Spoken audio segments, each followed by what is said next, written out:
Não podemos nos enganar que o que estamos fazendo aqui hoje é basicamente, ou única e exclusivamente, decidindo se haverá ou não a continuidade do mandato de um deputado federal. Não vou nem mencionar que nós estamos falando do deputado federal mais bem votado da história do nosso país, que agora encontra-se, e que essa palavra seja lida em negrito na mente de cada um dos senhores e senhoras, encontra-se exilado do país o qual ele foi eleito. Nós temos um deputado federal mais votado da história do Brasil exilado, tendo que sair do seu país, porque todos nós sabemos disso. Não tentem nos enganar, não tentem falar o contrário. Todos nós sabemos disso. Ele iria ser, de alguma forma, destruído, preso, condenado. Não ele, mas pelo que nós estamos acompanhando, até mesmo sua família. Porque ele não decidiu se calar. Porque ele continuou lutando pela verdade, porque ele colocou em risco a sua liberdade para defender as nossas. O ódio que a gente percebe aqui nas frases e palavras proferidas pelos colegas da esquerda, quando falam em soberania, quando falam em que ele defendeu o tarifaço, pois eu vim aqui hoje tentar restabelecer a verdade. Que soberania é essa, da qual eles falam que o Eduardo Bolsonaro está atacando? A soberania do qual o PT ou a esquerda foi financiada pelo narcotráfico internacional, como mostram documentos que em brevemente serão apresentados por Carvajal? É essa soberania que eles falam? Mas tá, Carvajal, olha, sentiram. Ou como o subsecretário do Estado disse ontem numa audiência pública, que foi sim a Venezuela, com o Carvajal, que financiou através do narcotráfico a esquerda na América Latina. Lembre-se, eu disse esquerda, eu não mencionei qual partido e nem mencionei qual pessoa, mas sentiram. Essa é a soberania que eles tanto defendem. Pois Eduardo Bolsonaro, assim como vários de nós hoje da direita, sejamos óbvios aqui, sejamos claros, somos alvos. Alvos por continuar falando a verdade. Alvos por não nos curvarmos. E pessoal, vocês do centro, hoje os alvos somos nós, mas em breve serão vocês. Assim como lá atrás o Alckmin era um fascista nazista e agora hoje é o chuchu do Lula, não se enganem. Esse tipo de comportamento da esquerda não vai se acabar o apetite quando hoje aqueles que eles dizem de extrema direita for destruído e for devorado. Não vai acabar. Esse monstro só fica cada vez mais faminto. Bom, nós temos um deputado que está exilado, sem ter cometido crime algum. Qual é o recado que nós vamos passar para o mundo quando nós decidimos aqui retirar o mandato dele? Qual o recado? Eu tenho escutado aqui, insistentemente, mais fake news dizendo que ele está recebendo. O deputado está sendo financiado com dinheiro público, está recebendo. Talvez essas pessoas não tiveram acesso à informação de que Eduardo Bolsonaro teve suas contas e todos os seus bens bloqueados e apreendidos. E eu vou falar isso porque essa é a cereja do bolo. A esposa do deputado, que nunca se posicionou em nada politicamente, em absolutamente nada. Nunca usou dinheiro público para viajar mundo afora, comprar coisas caras da Champs-Élysées. Ou nunca envergonhou o Brasil em nenhuma audiência pública com chineses, em país nenhum. Que nunca mandou a autoridade de outro país um fuck you. Ela teve suas contas bloqueadas, imagine, senhor presidente e o senhor relator. Porque o senhor disse algo que uma autoridade do STF não gostou, a sua esposa tem a vida dela bloqueada, com um filho que acabou de nascer. E o recado que nós vamos passar aqui é tirar o mandato desse parlamentar? Por mais que você possa ter diferença com ele, qualquer que seja, esse é o recado que a gente vai passar? É isso mesmo? Mas o pior não é isso. O pior é que hoje nós temos a chance de proteger e defender um deputado federal democraticamente eleito. Mas nós não tivemos e nem teremos essa mesma chance para defender mais outros exilados como Eduardo Tagliaferro, que hoje é perseguido pela nossa justiça porque denunciou crimes de uma autoridade no Brasil com provas. Provas! Não foi fake news em fala e celular, não. Foi provas. Ele está no inquérito e está com mandato de prisão. Nós não tivemos oportunidade de defender o Alan dos Santos, que mesmo que eu discorde da forma que ele fale, ele é um jornalista que tinha o maior canal de direita do Brasil, e hoje está exilado também lá nos Estados Unidos, assim como está o Rodrigo Constantino, Paulo Figueiredo. Nós não tivemos a chance de defender Ludmila Lins Grilo, uma juíza, que por ter criticado essa autoridade que a esquerda lá atrás chamava de nazista e fascista, e que fez petição com 1 milhão de assinaturas para impedir que ele assumisse o STF, porque ela criticou ele, ela hoje está exilada também.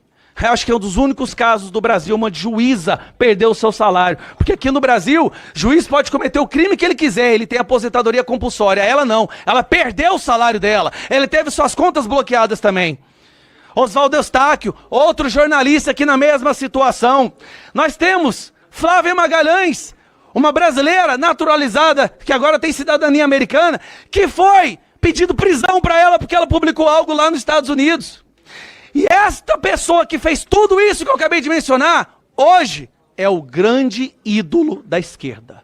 É como se eles tivessem um santuário em casa, e lá nesse santuário tem esse cidadão com a toga preta, e eles se curvassem e batessem continência para ele todos os dias. Lá atrás, ele era um fascista, nazista, com 1 milhão de assinaturas para impedir que ele assumisse. Membros que estão aqui, ó, nessa mesa, fizeram vídeos detonando essa pessoa, detonando, que se hoje eu falasse 1/3 do que eles falassem, eu estava preso. Chamaram ele de tudo. Mas então, caros colegas, nós temos hoje uma oportunidade de mostrar que há no Brasil ainda pessoas que não se curvam diante dessa opressão, que não se curvam diante dessas intimidações, dessas buscas e apreensões, inquéritos ilegais de 6 anos. Nós temos uma oportunidade hoje de defender um parlamentar que não cometeu crime algum. Eu digo mais, para concluir, presidente. Quisera eu, se algum dia algo acontecer comigo, como está acontecendo com o Bolsonaro, que eu tenha um filho bravo, honrado bastante, para me defender como o Eduardo Bolsonaro defende o pai dele. E eu tenho certeza que até quem não gosta dele, gostaria de ver um filho corajoso como ele tem sido. Até quem odeia o Eduardo tem inveja da forma como esse filho defende o pai, sim. Mas ele não disse em momento nenhum que ele articulou o tarifaço. Inclusive foi uma surpresa para todos esse tarifaço. Agora, querer culpar no Eduardo Bolsonaro, que nós sabemos que verdadeiramente é o culpado, basta escutar o que as autoridades americanas dizem o tempo inteiro. É a perseguição, é o lawfare, é essa ditadura que está se instaurando, que já está instaurada no Brasil. E todos de direita aqui estão com alvos nas costas. E a esquerda está adorando isso. E sabe o que mais me deixa, de certa forma, magoado? Que se fosse o inverso, aqui nós da direita não ficaríamos em silêncio, nem fomentaríamos, nem bateríamos palma para o que está acontecendo de perseguição se fosse a esquerda sendo perseguida dessa maneira. Porque não é assim que o jogo deveria funcionar. Então eu vejo essa comoção, essa sede por sangue em tentar destruir o Eduardo Bolsonaro, sendo que ele está fazendo o que qualquer pessoa correta faria. Ele perdeu sua liberdade, a mulher dele teve a vida destruída, ele não vai poder encontrar o pai está em prisão política de uma forma que ninguém nunca viu, com policiais no jardim da casa dele, onde ele nem celebrar o aniversário da filha pode, não pode entrar um celular. Nós tínhamos aqui, na verdade, fazer uma moção de aplauso, porque ele é uma das pessoas mais corajosas hoje que ainda acredita, que ainda tem esperança que o Brasil pode estar certo, mesmo nós estando passando pelo período mais sombrio e tenebroso da nossa história. Está entrando numa situação inédita na história da política brasileira, que curiosamente era o que atacavam Bolsonaro durante o governo dele. Nós estamos falando de um presidente e de um partido político que financia campanhas contra o Congresso. Nós tivemos aí o Congresso Inimigo do Povo, que foi financiado com dinheiro público, com dinheiro do PT. Nós tivemos aqui um deputado que é o ícone digital da esquerda, com a camiseta Congresso Inimigo do Povo, que também, obviamente, faz campanha para o Lula. E agora nós tivemos o presidente da República em um evento pago com dinheiro público também, usando da sua autoridade quanto líder maior dessa nação para proferir ofensas contra o Congresso brasileiro, dizendo que esse é o Congresso de mais baixo nível da história. E aqui, presidente, eu peço um momento só para tecer alguns comentários sobre isso, presidente, porque saiu em toda a imprensa e foi muito vergonhoso, afinal essa fala foi proferida diante do presidente da Câmara dos Deputados, né? Lula disse que o Congresso nunca teve qualidade tão baixo nível como tem agora. Presidente, eu peço excusas aqui para me alongar um pouco sobre esse tema, porque eu fico aqui pensando, o que levou o presidente a desconsiderar o nível do atual Congresso e por que ele acha que antigamente o Congresso tinha um mais alto nível? Talvez porque, na época em que o Lula foi presidente do seu primeiro mandato e a Dilma, o Congresso era o Congresso que tinha dezenas de parlamentares envolvidos no esquema do mensalão. E agora não tem mais dezenas e dezenas de parlamentares envolvidos no mensalão, que recebiam 30 mil reais para votar exatamente o que o governo mandava. Talvez porque agora nós temos parlamentares que não vendam mais seus votos e, de acordo com os critérios do Lula, o nível do Congresso diminuiu.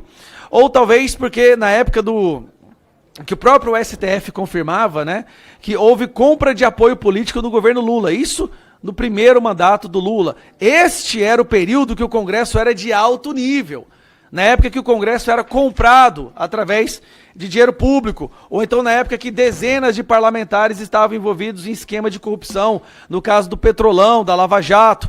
Este era o período que o Congresso tinha um alto nível, porque era um período em que o Lula podia comprar deputados e senadores. Ou talvez ainda mais lá atrás, quando um deputado atira e mata outro no plenário. Talvez esse é o período que o Lula considera como Congresso de alto nível. Mas sim, o Congresso poderia estar melhor, presidente? Poderia. Mas só não está melhor porque nós temos parlamentares que cospem na cara de um colega no plenário na votação de um impeachment. E é um ícone da esquerda. Só não está melhor porque nós temos aqui um deputado da extrema esquerda que expulsa a chute um cidadão brasileiro, porque esse fez uma pergunta a ele. Extrema esquerda expulsando a chute um cidadão. Ou então porque tem um deputado, tinha, né, porque agora ele é prefeito do PT, que deu um tapa na cara de um parlamentar no plenário, conhecido como Quaquá, um grande líder do PT. Temos sim um Congresso de baixo nível? Talvez, mas quem está levando esse nível para baixo não são deputados de direita, não são os deputados de centro, nem o que eles gostam de chamar de extrema direita. Talvez seja deputado da extrema esquerda que está virando ministro agora, que mandou 200 mil reais em emendas para uma ONG fantasma de marmita. Agora, como sendo prêmio por ter feito isso, né, está recebendo um ministério. Ou talvez o Janones, que admitiu fazer rachadinha, presidente. Presidente, nós temos aqui entre nós um parlamentar que admitiu que faz rachadinha. Ele admitiu. Tapinha nas costas da nossa Suprema Corte PGR, continuando no Congresso. Isso é um cidadão que coloca o Congresso em baixo nível. Ou uma parlamentar que coloca maquiador no seu mandato, coloca maquiador no seu gabinete para não ter que gastar dinheiro com maquiagem. É isso que coloca o nosso Congresso em baixo nível. Ou então uma deputada do PT que dá um murro no saco de um outro deputado porque perdeu numa votação. Isso é o que